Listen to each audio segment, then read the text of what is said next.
much. Mr. Golden, go right ahead. Thank you, Chairman Bingaman, and the distinguished members of the subcommittee for this opportunity to offer my perspective on the role of tax incentives to promote energy efficiency. I come to this committee as both an advocate working to bring investors and the capital to the energy efficiency market, and as a licensed contractor and board member of Efficiency First, a trade association that represents over 1,000 small businesses in all 50 states. Efficiency First is a strong supporter of Senate Bill 1914, the Cut Energy Bills at Home Act, also known as 25E, which puts in place the first performance-based tax incentives for existing homes. We thank Senator Bingaman, Snowe, Feinstein, and for their leadership on this issue.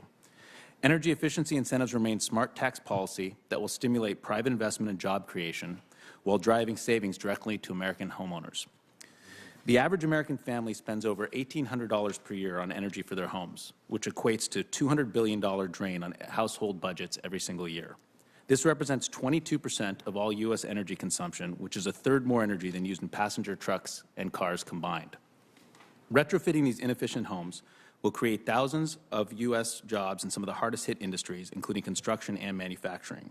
These are jobs on Main Street and small businesses that cannot be outsourced using materials that are 90% made in the USA. We are putting energy savings back into the wallets of American families and into our communities. Energy efficiency is unique in that it creates its own cash flow. Simply put, it pays for itself. However, there are significant market barriers that prevent this vital resource from being harvested more effectively. One of the key steps towards a solution is to begin to account for energy savings as a resource. Reducing demand on the grid through energy efficiency is akin to building power plants, only cheaper, 100% domestic, and completely clean. We know how to finance power plants. Power plants supply predictable amounts of energy into established markets, and utilities can easily raise capital to make these investments in energy supply. However, we lack the same capital sources and markets for energy efficiency, even though it's widely understood to be the most cost-effective resource for meeting our energy needs. In fact, the energy we have saved through energy efficiency efforts of the last 40 years equates to a resource that is greater than any other single energy source in the country, greater than nuclear, natural gas, or coal. S. 1914 is a great example of tax policy that can help move the market towards valuing energy savings as a resource. This legislation provides a financial incentive to homeowners to increase the energy performance of their homes. The greater the savings, the higher the incentive. Transitioning to a performance-based incentive allows for technology and business model neutrality and creates a system that is flexible and rewards innovation. The good news is that the market and systems we need to make this industry economically sustainable over the long haul are already here, just not yet to scale. The contracting industry is actively moving towards performance-based models, with dedicated home performance companies growing in markets across the country, and leading HVAC contractors, national manufacturers, and trade associations beginning to invest heavily in training and resources to move from single measures to whole house solutions. In addition, investments in energy efficiency have dramatically increased at a state level. This includes Recovery Act investments in workforce training, quality assurance, and program infrastructure that has resulted in home performance projects increasing by 300% over the last 3 years. Utility investments have also increased dramatically, averaging nearly a 20% year-over-year growth since 2005, substantially faster than the economy at large. We are also seeing private investment beginning to ramp up. Private capital markets are on the verge of the first-ever securitization for residential energy efficiency lending. This step forward promises access to senior capital markets and eventually much lower cost of capital. Homeowners will soon be able to access loans designed specifically for residential energy efficiency at lower rates and better terms. Simply put, we now know that energy efficiency loans are more likely to get paid off.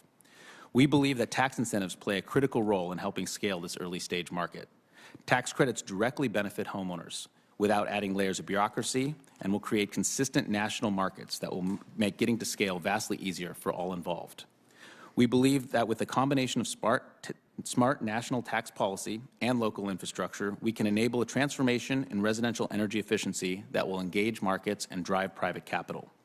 Senate Bill 1914, combined with an improved 25C, is a first critical step in this direction.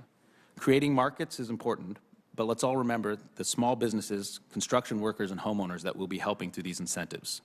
The energy efficiency industry puts people to work in ways that are both positive for their communities and the environment, and perhaps most importantly, helps American homeowners make ends meet in homes that are more comfortable, healthier, and longer lasting.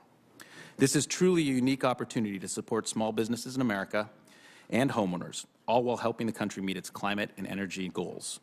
We appreciate the ongoing efforts of this subcommittee and look forward to continuing to support your important work advancing energy efficiency through smart tax credits. Thank you for this opportunity to share our views, and I look forward to questions. Thank you very much. Thanks to all of you for your statements. Let me start with a few questions and then defer to Senator Wyden and Senator Cardin.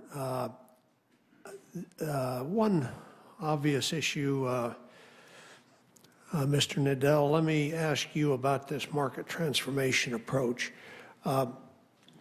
You're talking about a 5-year kind of a putting in place incentives that phase out at the end of 5 years. If in fact we have all of these benefits to be realized by in the area of residential and commercial buildings, why doesn't it make sense to look at longer term incentives in the tax code for construction and retrofit of commercial and residential buildings in an efficient, energy efficiency way? Okay, thank you. Yes, we advocate initial incentives for 5 years, but then taking stock of the market and how it's doing. And has the market sufficiently transformed? Does the program need to be tuned or modified? You know, it's working well in certain areas, not working well in other areas, as opposed to just something blanket. We think too many of the tax incentives have been on the books and have never been really reviewed. But some of the incentives we think should continue afterwards, but you should make that judgment call afterwards. Just like some of the existing, the appliance credit, we've revised the qualification levels twice as we've extended it. You know, so there probably would be some refinements that would be needed.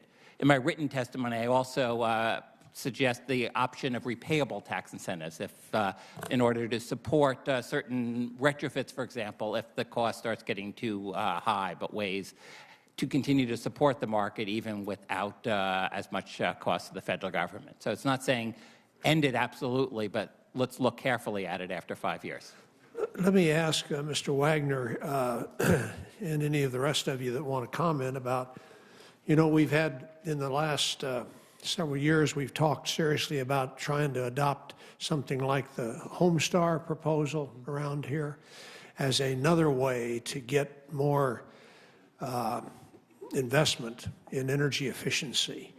That's a different avenue, but how does it compare with the kinds of tax incentives that we're talking about here? Would it make more sense to be trying to do this through that kind of a program, through Homestar, or should we do both, or should we do neither? Well, I think you've got a couple different approaches. One is certainly a Homestar and the Building Star approach, where that was more a rebate on specific type of equipment out there. And a lot of that was being talked about to try to stimulate that type of approach. I think the benefit of the tax incentive is one in which it really helps, because of the level you have to reach in terms of the efficiency. It helps really drive some larger projects that reach a deeper energy efficiency goal, and that's the beauty of the tax incentive. I think you're looking at that yardstick and saying, can I meet this goal in this project? And so you're striving to make more efficient projects, if you will, that drive more energy savings. So that's the I think the true benefit of doing it from the tax side. Just ask about, I think what I understood you to say, Mr. Wagner, in your testimony, that property owned by real estate investment trusts, which is a lot of property, obviously, a lot of the commercial property in the country, those properties are not eligible to qualify for the existing commercial building incentive.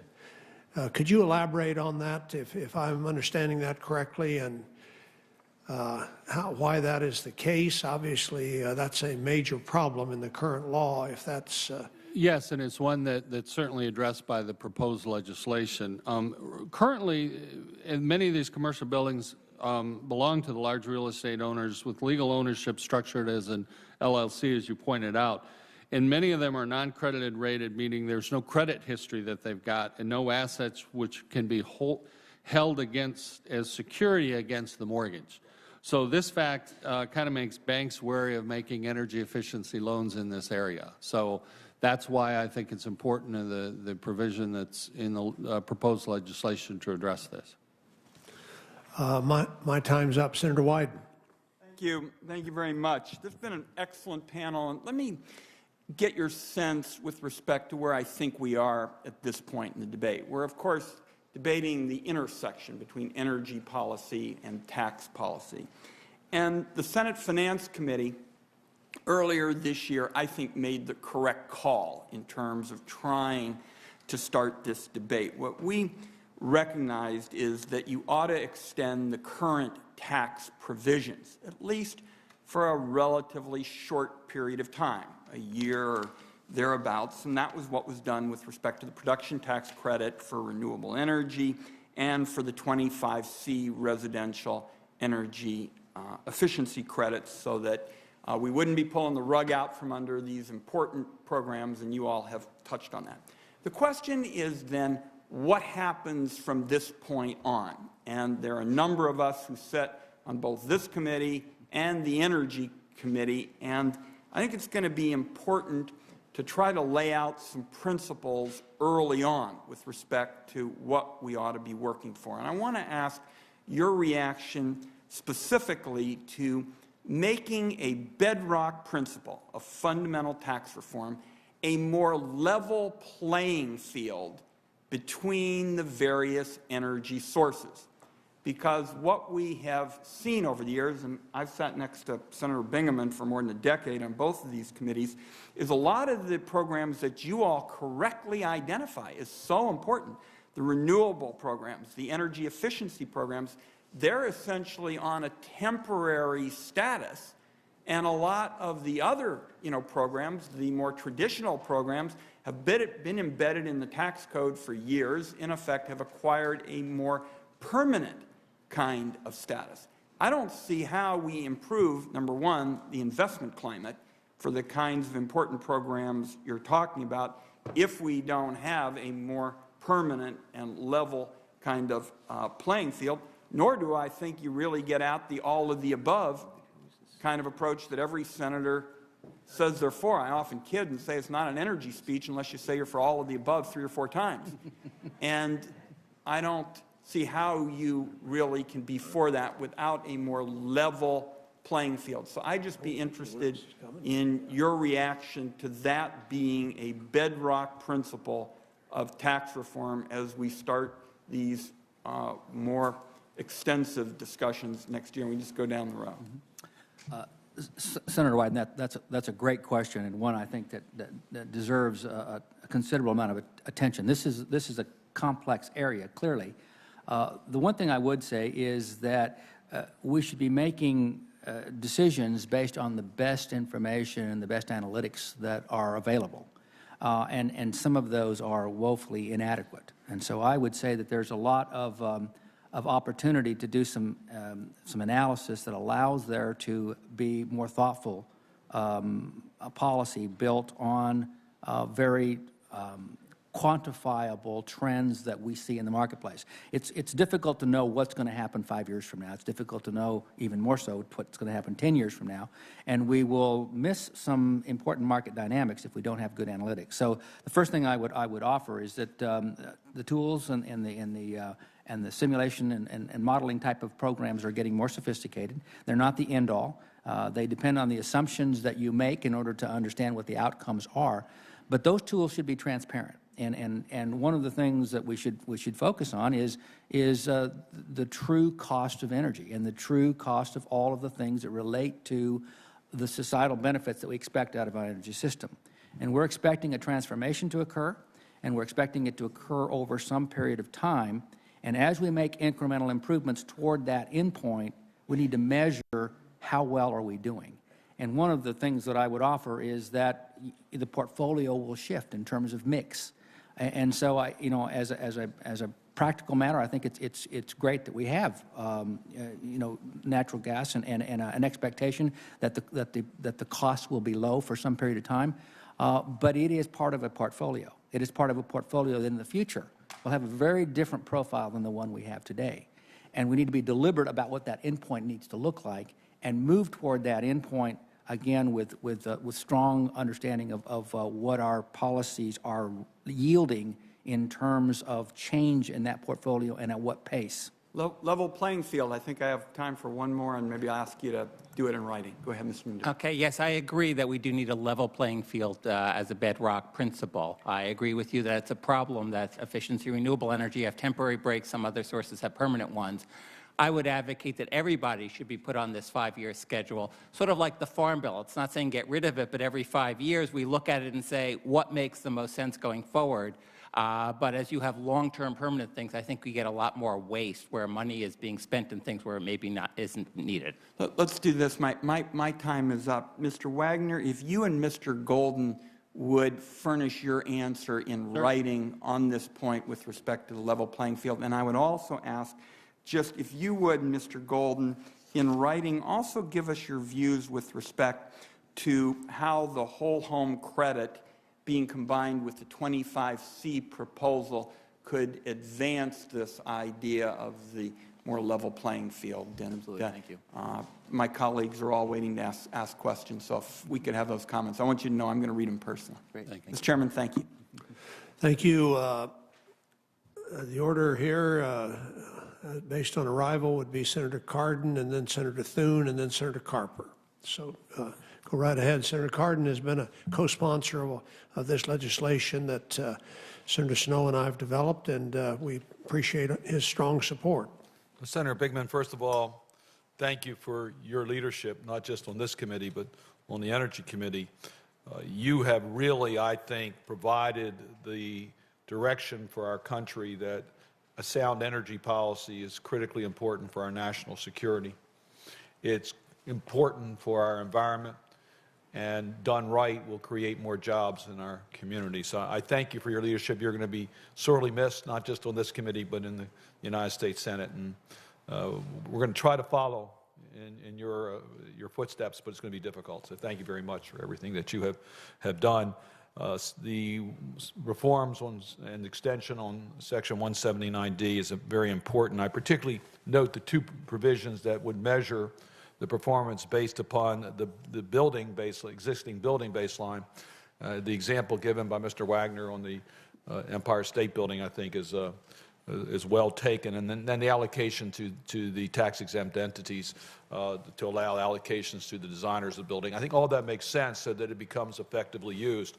I might point out there are other bills that are pending in this committee. I'm working with Senator Crapo on the Cool Roofs bill that gives us a more realistic depreciation schedule for industry buildings, developers who use cool roofs, and then the historic tax credit with Senator Snowe that gives a reward for using historic retrofits for energy efficiencies. I think all of those are performance-based type of ways that we can improve our respect for energy consumption in our environment and our economy. I just want to follow up quickly on the chairman's point about the 5 years or longer, et cetera. I fully appreciate the need to evaluate programs. And there's no question that as we've done that, we've been able to find ways to fine-tune or to reform or to eliminate those provisions that don't work, and we should always preserve that opportunity to do it. I am concerned, though, that we have gotten into a habit here on extenders that have very little to do with evaluating programs and have a lot to do with the uncertainty in the market on the use of these available tools, which we pay a price for that. So I want to get the time limit right here, but I also want to understand the impact of congressional short-term extensions of credits as to what impact that has on the usefulness of these tax provisions. We get criticized they don't do very much, but if they're so short-term, we understand why they may not be. Anyone wish to comment on that? The short-term dangers here? I'll take a shot. I think it's critical because in our business, if you do a project in a commercial building, it may take quite some time to do. It may take a year or more to just design the effort and then into construction period.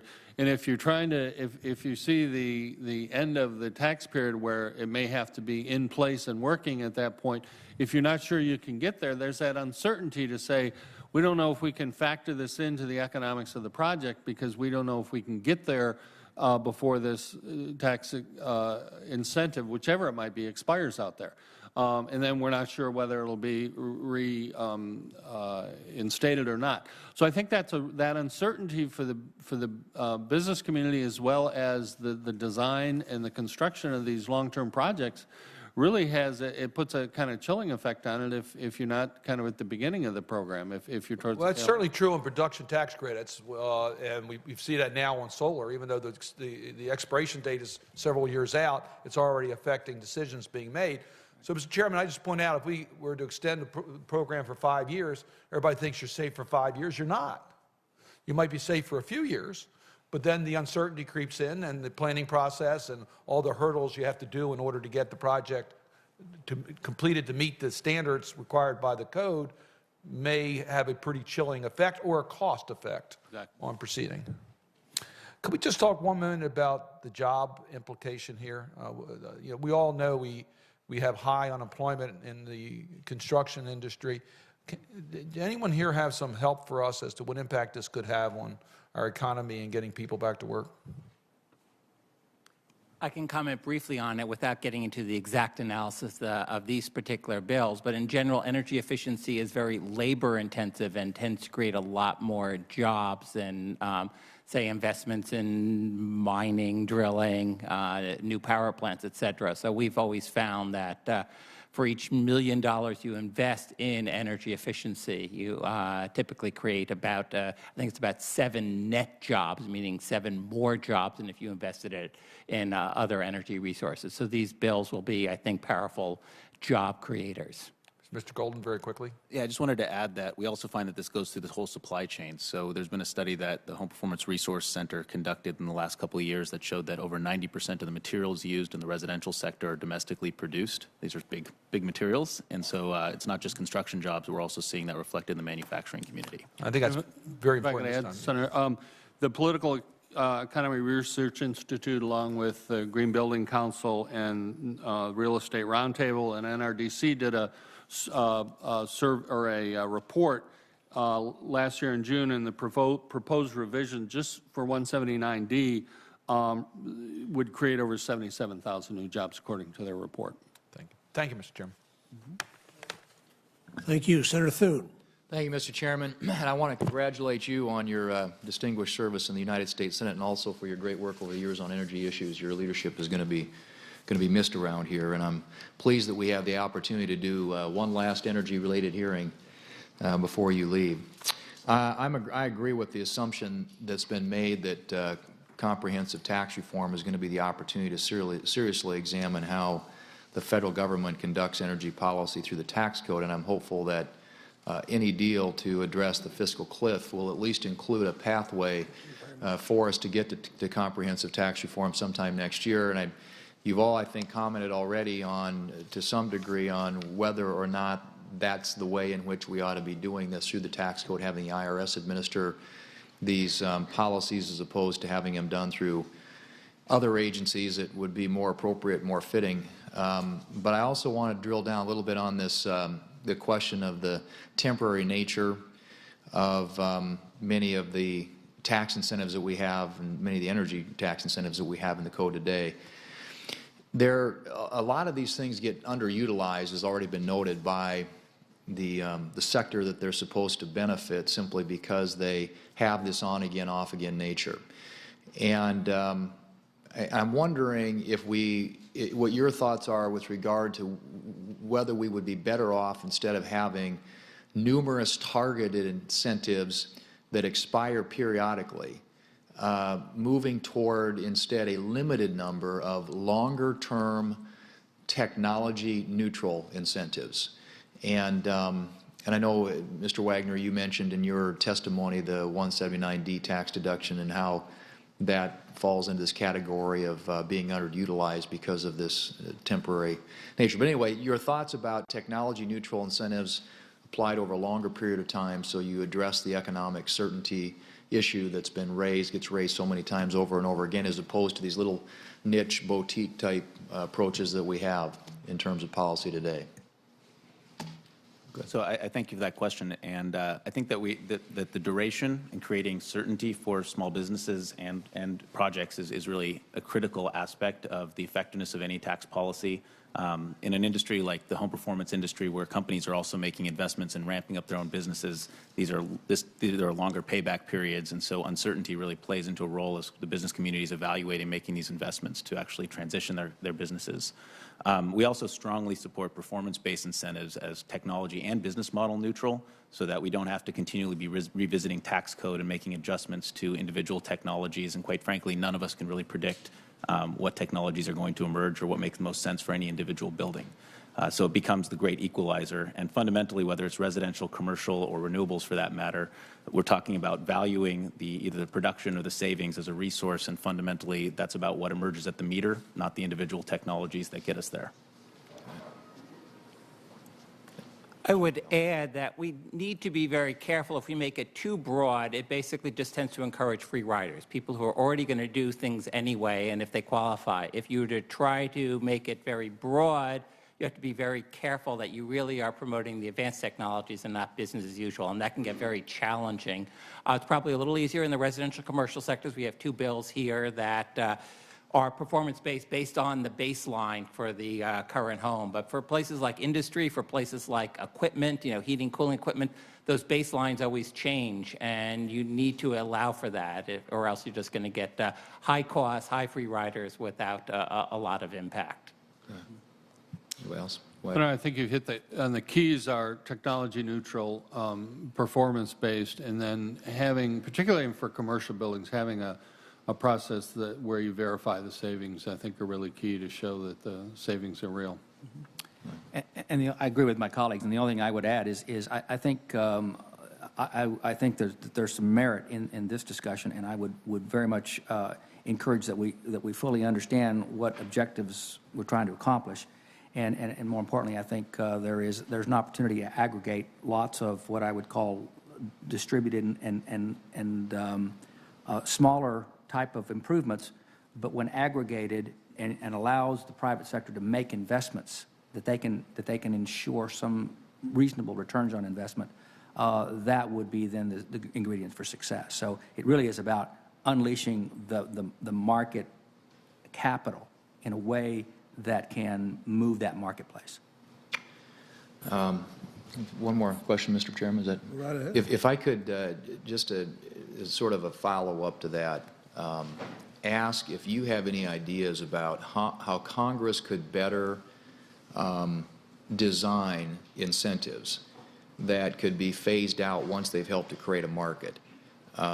Because what we do right now is we'll do an extension for a 2-year, or 3-year, or maybe even a 5-year. And although the analogy to writing a farm bill might make some sense, as somebody who serves on the Ag Committee and has to write a farm bill every 5 years, I'm not sure you guys want to be in that kind of mess sometimes either. But is there a way that you could, when you create these things, phase them down at the inception or the creation of them, as opposed to kind of going through this annual exercise that we do of having to do extensions and then just creating, really in a lot of ways, more uncertainty because you've got such a short window. Anybody want to take a stab at that? I think we can take a lesson from maybe some of the things that have done, the other countries have done in a variety of those.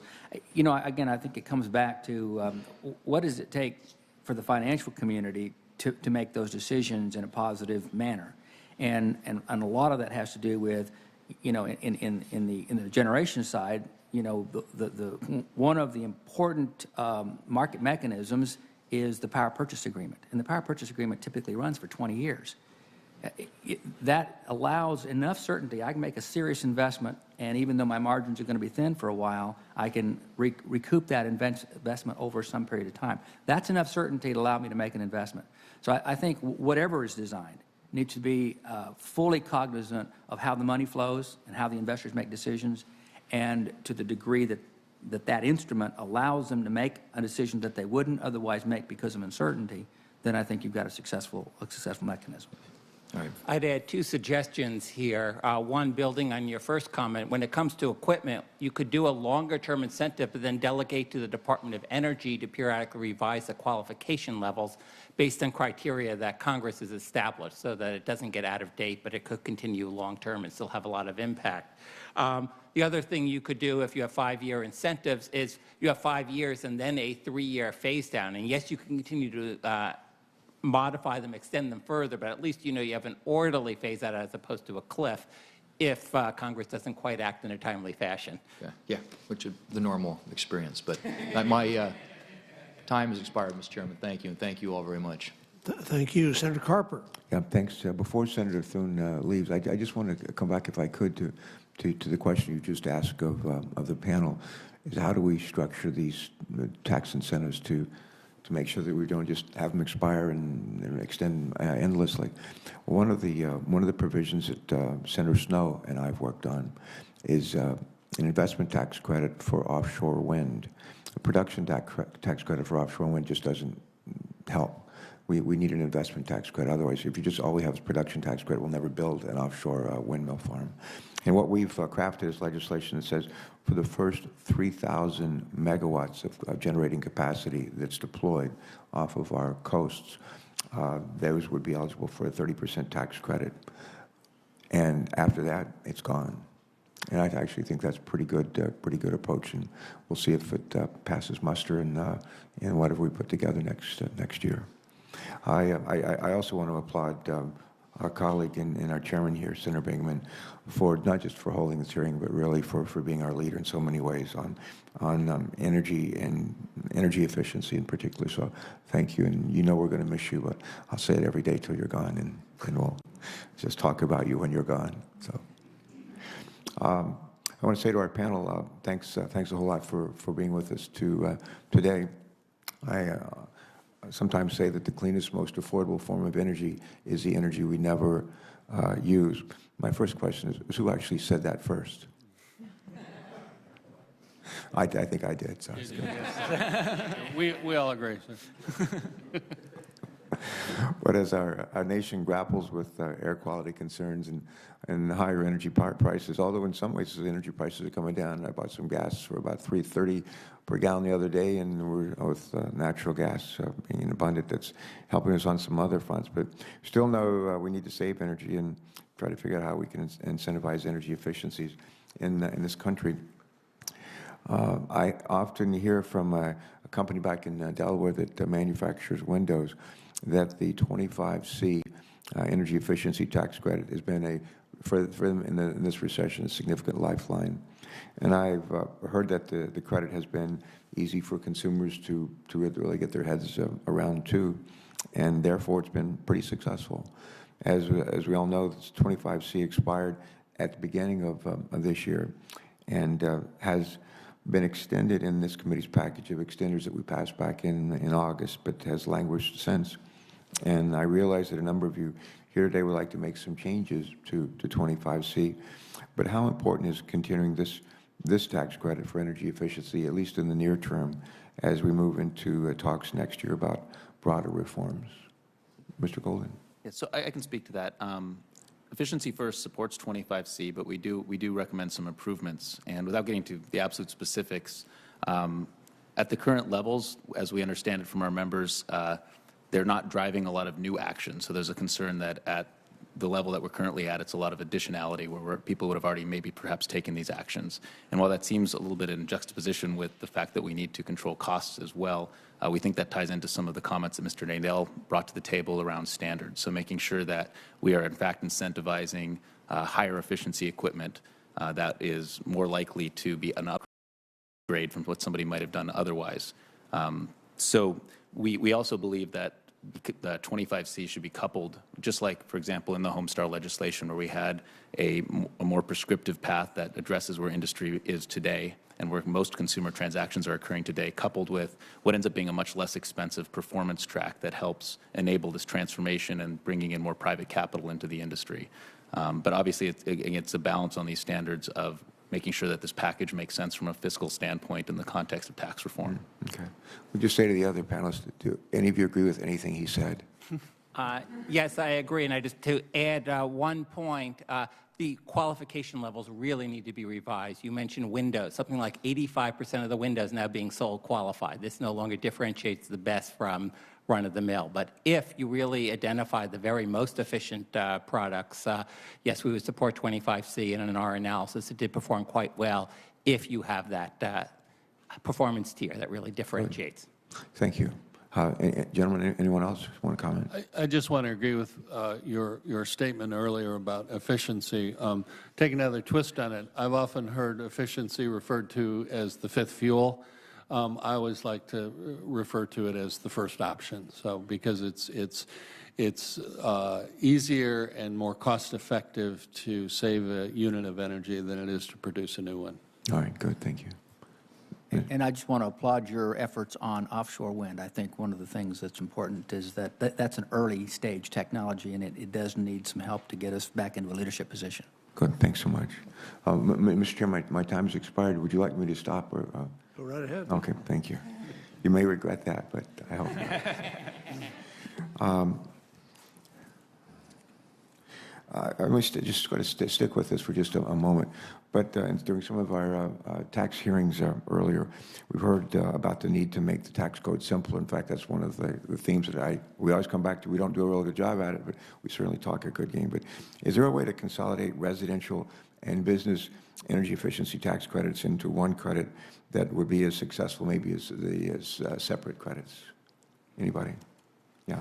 So I think personally that there's enough difference between the two sectors that they deserve separate tax credits. However, from a philosophical standpoint, from a design standpoint, I think there's a lot of parallels between the performance tax credit that occurs in the commercial sector and a 25E style performance tax credit for residential as well. And I think the arbiter there, the common denominator, is performance, and rather than specifying specific materials and equipment that we continually have to update. Okay.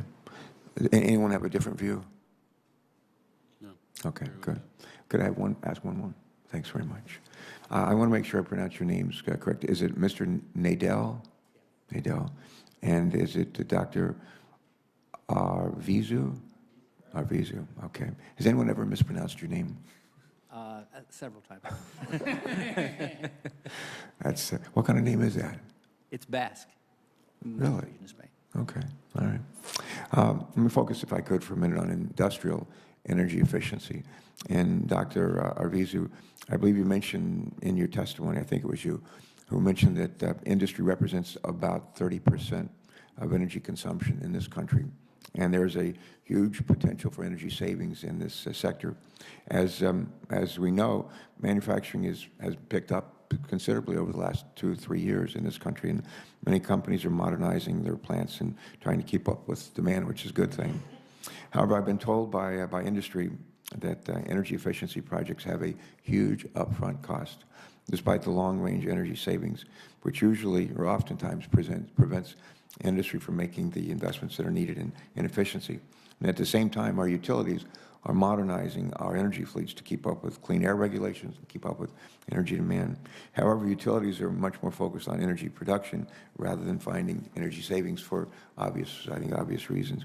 My question is, why aren't utilities partnering with industry more to implement large-scale industrial efficiency projects for energy savings? And does it make sense to incentivize these partnerships?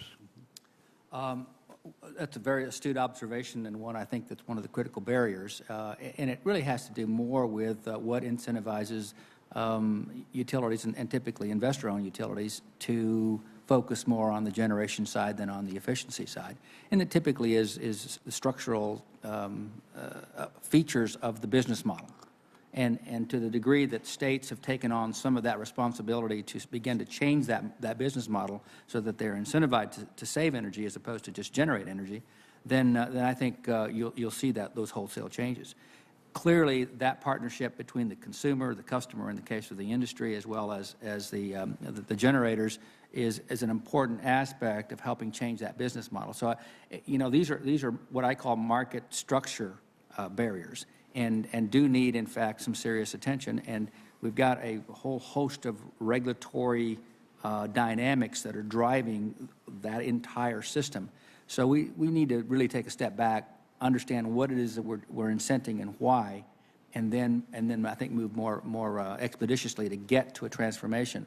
I think there's real great opportunity in the fact that we've got essentially some new generation sources that offer us great economic benefit, but only if done properly, only if it's structured in a way that the government's enabling of those market forces leads us to the ultimate objectives of getting a much more sustainable energy system in the endpoint. All right. Dr. Nadella, you want to add or take away from that? Yes, I agree. There are enormous opportunities to save energy in industry, and we can and should do a lot more to promote that. In some of the bills that Senator Bingaman has introduced, we have some targeted incentives, CHP, chiller systems. Perhaps more could be done. Industry is very diverse, so what you do in a paper plant is going to be very different from a steel plant, from an aluminum plant, et cetera, et cetera, et cetera. It's hard to have kind of a one-size-fits-all. That said, there may be some things that could be done. You mentioned utilities. Some utilities are doing a very good job of promoting industrial energy savings. It really involves getting into the process. I'd say most are not yet. If they have an industrial program, they do a commercial program, then add N-I at the end of it without making any other changes, and that doesn't work. Is there something the federal government can do to encourage, because this is primarily state regulation, the states to do a much better job on that, add a little extra bonus or something that would be possible? We are also investigating now, but we haven't completed it, the idea of how to encourage increases in capital investment by industry. When industry invests capital, most of the time it's in more efficient processes because they have to be competitive. So how do you reward not just any investment, because there's trillions of dollars of investment annually, but how do you reward increases in that investment? Because if we can get more of that investment, we can get more jobs here. We can also get more energy savings. So we're looking at that now, if that's possible, but trying to figure out what the cost would be, because we recognize that money will be tight here in Washington, and trying to come up with something that looks cost-effective. All right. Thank you. Thank you all very much. And Senator Bingaman, I just let the record show you've always been so generous with giving me all the time I want. No one else ever does that. Well, if you'd like to stay for another round of questions, we'll be glad to oblige you with that too. That's great. Thanks so much. All right. Let me just ask a couple of questions that have occurred to me listening to other senators asking questions here. It seems to me we've got sort of three different issues, and maybe more than three, but this idea of putting a 5-year limit on these credits and all, I think the mindset that leads to that, at least with regard to some of these incentives, is that we're trying to support new technologies or emerging technologies or early stage technologies, and we want to support them, but we want them to be able to progress to a point where they can stand on their own after a certain period of time and compete in the marketplace. So that makes sense to have a tax credit or a tax provision to encourage the use of that technology for a period and then phase it out. So I think that's one type. It seems to me, though, that much of the other things we're talking about here really are not of that type.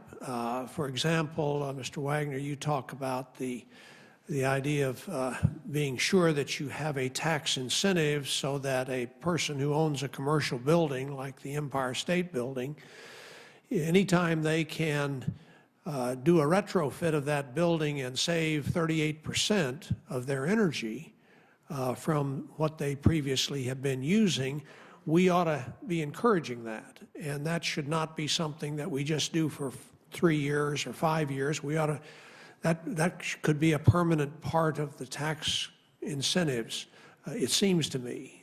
So I don't know that phasing that out makes a lot of sense. And then also, if we could properly design a regime for improved efficiency in appliances and equipment and that sort of thing, along the lines I think Mr. Nadel was talking about, where you have an ability to upgrade the standards or the qualification criteria periodically. There's no reason to my mind why that needs to expire either. Now, you know, one example is this Top Runner program that they've got in Japan, which I became aware of a few years ago over there, where they basically, as I understand it, and maybe some of you know better than I do exactly how it works, but my understanding is that basically in a lot of the different appliances and heating equipment and cooling equipment and all that they have in the market, every 3 years or so, they will determine who is providing the most efficient equipment, and then they will set that as the standard and say, okay, a few years down the road, that's what we're going to be requiring of everyone. So everyone's got to step up to that new achievable standard, which this company, the front runner, the Top Runner, has demonstrated is achievable. So it's another way of doing what Mr. Nadel's talking about. He was suggesting that the Department of Energy be able to upgrade the qualifications, and that might be a way. But it seems to me there are some of these incentives that it doesn't make sense to terminate after a short period of time. There are others that maybe are appropriate to terminate or phase out after a reasonably short period of time. Any of you have comments on that? Well, Wagner? Senator, I think you're exactly right. When you almost have to ask yourself, what's the goal here? If the goal is to retrofit a certain number of buildings and that'll take X number of years, then that's what you want to do. But I think there's a vast amount, a tremendous amount of commercial buildings and residential buildings out there that can be renovated under these programs. And I guess I don't want to be trite, but my answer might be, let's phase out the tax credit when we're done. Once we got them all renovated. That's right. Right. Yes, Mr. Nadel. Right. As the proponent of 5 years, I'd be fine if the money is there, particularly on the building and commercial, both the residential and commercial buildings, to have them keep going. It was more for those, gee, how much money is there available at one point in time? But if we can make them permanent, great. We should continue to review them and revise them. In terms of the products, appliances, I would say rather than the absolute top runner, there probably should either be some flexibility in the criteria or maybe some slightly different criteria like the top 5%. I say that because for some products, manufacturers have what are called trophy products. Yes, they're out there, but they do it for bragging rights, not really to sell them. So if you were to do it for air conditioners, I think the trophy products now have a SEER of 23. Virtually none of them are being sold. You probably want to go a bit lower if you want to actually have an impact. Okay. All right. Anybody else have a comment? Well, Arvizu? I think you've hit on something that I think is very important, and that is to categorize the various types of incentives based on the objectives that you're trying to achieve.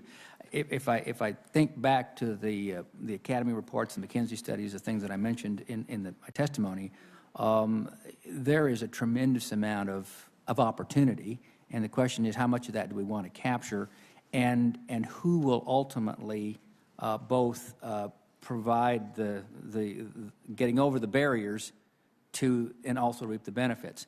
So I think all of these things have merit, primarily based on the fact that this is a very complicated, a system, and we need to think about it in a system from a systems perspective. I do think the opportunity for having a transformation of our energy system depends, for a large part, on how efficient we get. I've frequently said it makes no sense to shove a bunch of green electrons into a very inefficient system. I think we really need to work on the inefficient system piece first, and then the portfolio will be optimized in a much better way. And so we should have some additional priority. And I know it's not very glamorous to do some of the blocking and tackling that relates to efficiency, but it really is. It should not be underestimated how valuable it is to the ultimate goal of an energy system that has a lot of attributes that we all aspire to.